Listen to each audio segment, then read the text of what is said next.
Hello aspirants, welcome to Sakshi Education. Today's important current affairs, Artificial Intelligence Corridor. Artificial Intelligence Corridor. So AI Corridor. Ekkada Dubai International Airport AI Corridor. So nowadays utilization of artificial intelligence growing day by day. So రోజుకి artificial intelligence ప్రాముఖ్యత పెరిగిపోతుంది. అందులో భాగంగా ఇప్పుడు మనకేంటి ఎయిర్పోర్ట్లో artificial intelligence ఇక్కడ Dubai. So Dubai ఎయిర్పోర్ట్లో artificial intelligence corridor. So let us discuss in detail. So Dubai launches artificial intelligence powered passenger corridor. So మనకు జనరల్గా మనకు తెలిసేంటి విమానాశ్రయాలకు మనం వెళ్ళినప్పుడు ఏంటి అంటే చెకప్ కోసం చాలా టైం తీసుకుంటుంటారు. సో ఈ చెకప్ కోసం చాలా టైం తీసుకుంటుంటారు. సో ఇప్పుడు వచ్చేసి ఆర్టిఫిషియల్ ఇంటెలిజెన్స్ బేస్డ్ చెకప్. ఆ స్మార్ట్ చెకప్లో మనకేంటి అంటే గంటల తరబడి వెయిట్ చేయాల్సింది మనకేంటి సెకండ్స్లోకి రావడం జరిగింది. సో విత్ ఇన్ సెకండ్స్ ఈ ప్రాసెస్ కంప్లీట్ అవుతుంది. So here Dubai launches artificial intelligence powered passenger corridor to clear immigration in seconds. Earlier ఏంటంటే చాలా టైం తీసుకునేది, ఇప్పుడు వచ్చేసి to clear immigration checkup in seconds. Dubai international airport, the world's busiest hub for international travel, has launched an AI powered passenger corridor that allows travellers to clear immigration in seconds without presenting the documents. So సింపుల్గా ఏంటి అంటే without presenting the documents ఇక్కడ checkup మొత్తం artificial intelligence బేస్డ్గా వెళ్ళిపోతుంది అనేది మనకేంటి అంటే ఇందులో చాలా ఇంపార్టెంట్. ఓకేనండి. నెక్స్ట్ వీ హ్యావ్ సో ఇక్కడేంటి అంతర్జాతీయ ప్రయాణానికి ప్రపంచంలోనే అత్యంత రద్దీగా ఉండే కేంద్రమైన దుబాయ్ అంతర్జాతీయ విమానాశ్రయం ప్రయాణికులు పత్రాలను సమర్పించకుండానే సెకండ్లలో ఇమిగ్రేషన్ను క్లియర్ చేయడానికి అనుమతించే ఆర్టిఫిషియల్ ఇంటెలిజెన్స్ ఆధారిత ప్రయాణికుల కారిడార్ను ప్రారంభించింది.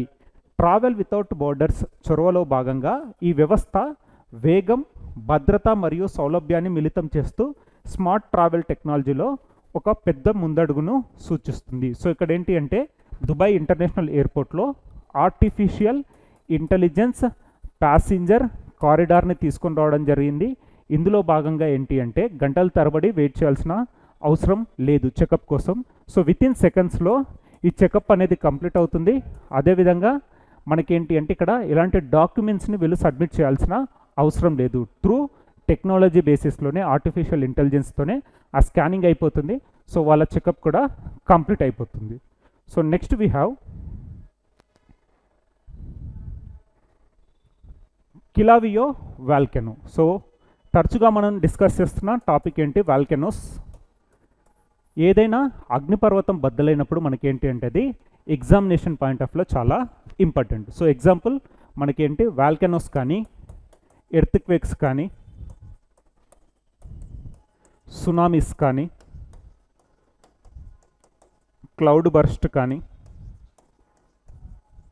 ఫ్లాష్ ఫ్లడ్స్ కానీ,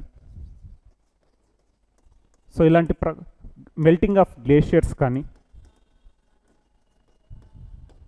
ఇవన్నీ మనకు ఎగ్జామినేషన్ పాయింట్ ఆఫ్లో చాలా ఇంపార్టెంట్. సో ఈరోజు టాపిక్ వచ్చేసి మనకేంటి Kilauea volcano. So Kilauea volcano it is one of the world's most active volcano. So సింపుల్గా మనకేంటి వాల్కెనో సంబంధించిన కంట్రీ అనేది important. Kilauea volcano belongs to Hawaii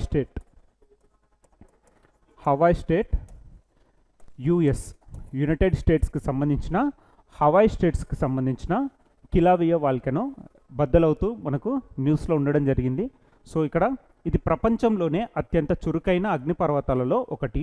ఇది యునైటెడ్ స్టేట్స్లోని హవాయ్ రాష్ట్రంకి సంబంధించింది కిలావియో వాల్కెనో. సో ప్రీవియస్గా మనం డిస్కస్ చేసిన వాల్కెనోస్లో చాలా ఇంపార్టెంట్ ఏంటి మనకు మౌంట్ ఎట్నా వచ్చేసి మనకు Italy, mount Lewotobi Laki volcano ఇండోనేషియాకు సంబంధించి. So mount Etna belongs to Italy, mount Lewotobi Laki belongs to Indonesia. క్లుచోస్కోయ్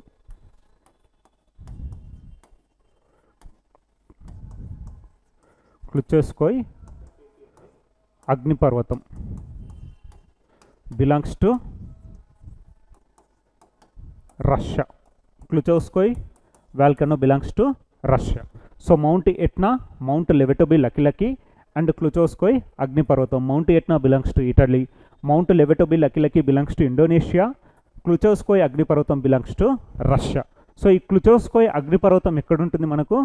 కంచట్కా region.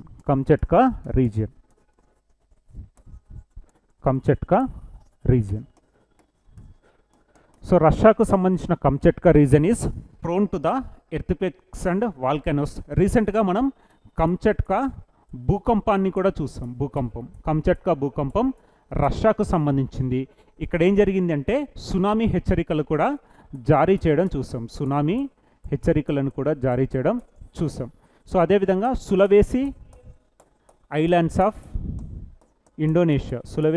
Of ఇండోనేషియాలో కూడా రీసెంట్గా ఎర్త్క్వేక్ని డిస్కస్ చేసాం. Earthquake in Sulawesi islands Indonesia. అదేవిధంగా కంచట్కా రీజన్ రష్యాలో కూడా మనం భూకంపాన్ని చూసాం. అక్కడ సునామీ హెచ్చరికలను కూడా జారీ చేయడం జరిగింది. అదేవిధంగా క్లుచోస్కోయ్ అగ్నిపర్వతం ఈ కంచట్కా రీజన్లోనే ఉంటుంది. So Kamchatka region is prone to the earthquakes as well as volcanoes. ఈరోజు న్యూస్లో ఉన్న అగ్నిపర్వతం ఏంటి మనకు? కిలావియో అగ్నిపర్వతం, హవాయి రాష్ట్రం, యునైటెడ్ స్టేట్స్కి సంబంధించిన ఒక అగ్నిపర్వతం. So next Sudan cholera outbreak in Sudan. Cholera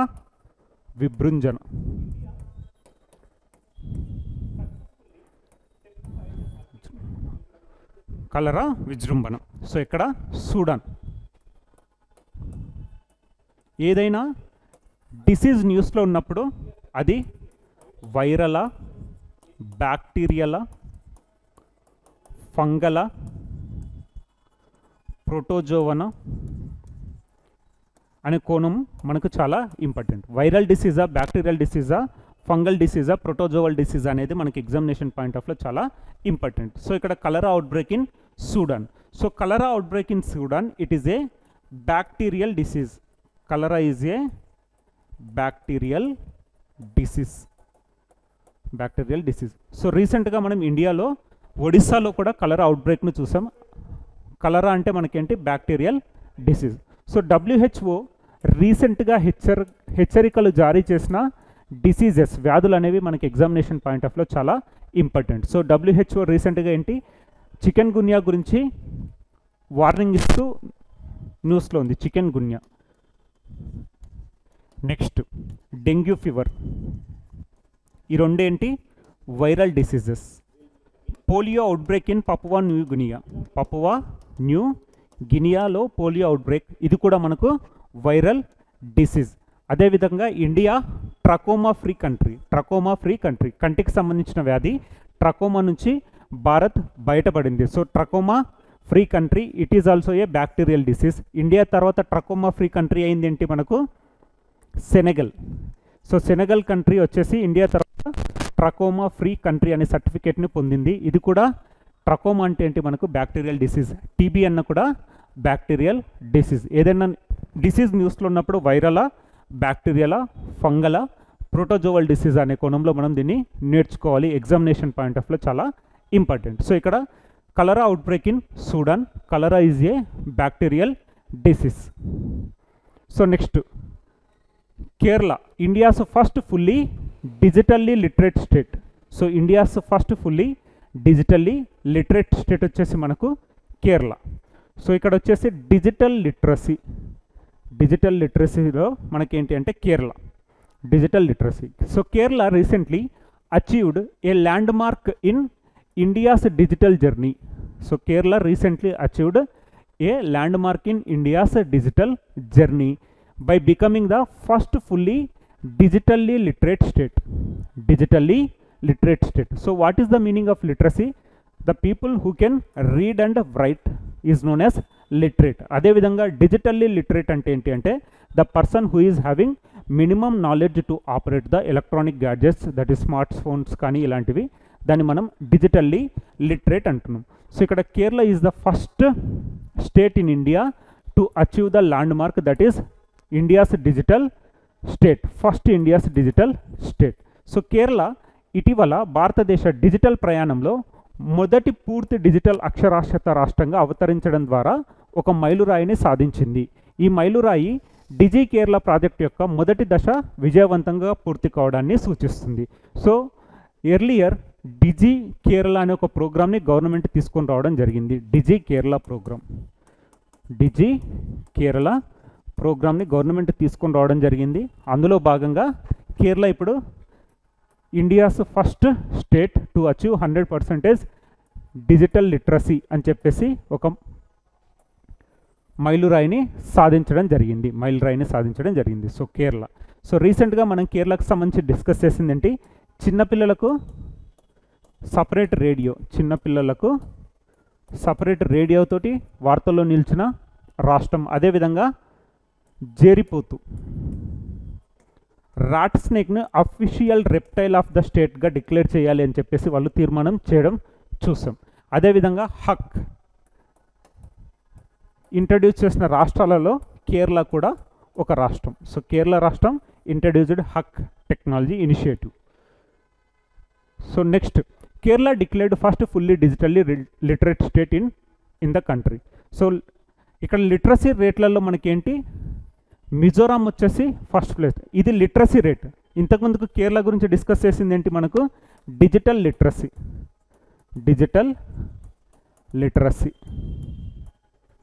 digital లిటరసీలో భాగంగా మనం డిస్కస్ చేస్తాం. ఇప్పుడు వచ్చేసి లిటరసీ రేట్స్. సో లిటరసీ రేట్స్లో మనం డిస్కస్ చేయాల్సింది ఏంటి, నెంబర్ 1 స్టేట్ వచ్చేసి మిజోరాం, నెంబర్ 2 స్టేట్ వచ్చేసి లక్షద్వీప్, నెంబర్ 3 వచ్చేసి త్రిపుర, నెంబర్ 4 వచ్చేసి కేరళ, నెంబర్ 5 వచ్చేసి గోవా. లిటరసీ రేట్లో మొదటి స్థానంలో ఉన్నది ఏంటి అంటే రాష్ట్రం మిజోరాం, రెండో స్థానంలో ఉన్నది లక్షద్వీప్, మూడో స్థానంలో ఉన్నది త్రిపుర, నాలుగో స్థానంలో ఉన్నది కేరళ, ఐదో స్థానంలో ఉన్నది Goa. Literacy rates in India. అదే ఇండియాలో ఫస్ట్ డిజిటల్ స్టేట్ ఏంటి అంటే Kerala. So national education policy 2020 recently it completed 5 years. అందులో భాగంగా ఉల్లాస్ ప్రోగ్రాంలో 100% లిటరసీ సాధించింది ఏంటి, మొట్టమొదటి రాష్ట్రం మిజోరాం, రెండో రాష్ట్రం వచ్చేసి గోవా, మూడో రాష్ట్రం వచ్చేసి Tripura. National education policy recently completed 5 years. So next, వార్తల్లో నిలిచిన ఐఐటి. సో ఐఐటి మద్రాస్ వచ్చేసి Agneya is a high performance solar powered racing car built by the team Agnirath, IIT Madras. So IIT పైన క్వశ్చన్ పేపర్ కంపల్సరీగా ఒక క్వశ్చన్ ఇస్తుంది. సో ప్రీవియస్ గ్రూప్ 1 కానీ group 2, group 3, group 4లలో మనం చూస్తే ఐఐటీస్ పైన ఖచ్చితంగా ఒక క్వశ్చన్ని మనం ఎక్స్పెక్ట్ చేయొచ్చు. అదేవిధంగా వార్తల్లో నిలిచిన ఐఐటిలో we have IIT Madras. So IIT Madras వాళ్ళు తీసుకొచ్చింది ఏంటి, మనకు సోలార్ కార్ని, ఆగ్నేయ అనే ఒక సోలార్ కార్ని తీసుకొని రావడం జరిగింది. సోలార్ రేసింగ్ కార్ ఆగ్నేయ. సో ఆస్ట్రేలియాలో సోలార్ ఛాలెంజ్ అనే ఒక ఈవెంట్ జరగబోతుంది. అందులో భాగంగా వీళ్ళు పార్టిసిపేట్ చేయడం కోసం ఐఐటి మద్రాస్ వాళ్ళు లాంచ్ చేసిందే Agneya solar car. So here Agneya is a high performance solar powered racing car built by team Agnirath from IIT Madras for the Bridgestone world solar challenge 2025 in Australia. So ఇక్కడ ఏంటి అంటే ఆగ్నేయ అనేది ఆస్ట్రేలియాలో జరిగే Bridgestone world solar challenge 2025 కోసం IIT మద్రాస్కి చెందిన team అగ్నిరథ్ నిర్మించిన అధిక పనితీరు గల సౌరశక్తితో నడిచే రేసింగ్ కారు. సో ఇక్కడ IIT important, IIT Madras racing car పేరేంటి అంటే మనకు ఆగ్నేయ. సో నెక్స్ట్, గంబూసియా చేపలు.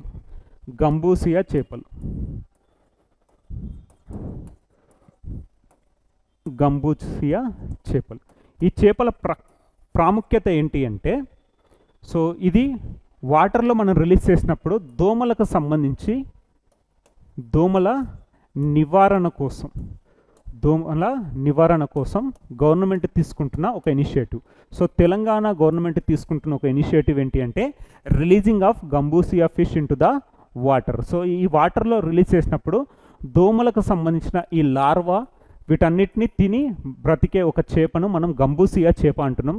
తద్వారా మనకేంటి అంటే దోమల బెడద తగ్గిపోతుంది. తద్వారా ఈ మస్కిటో బార్న్ వెక్టార్ డిసీజెస్ కూడా తగ్గిపోతున్నాయి. చికెన్ గున్యా కానీ, డెంగ్యూ కానీ, మలేరియా ఇలాంటి ఫీవర్స్ కూడా తగ్గిపోతాయనే ఒక ఉద్దేశంతో తెలంగాణ గవర్నమెంట్ తీసుకొచ్చిన ఒక ఇనిషియేటివ్.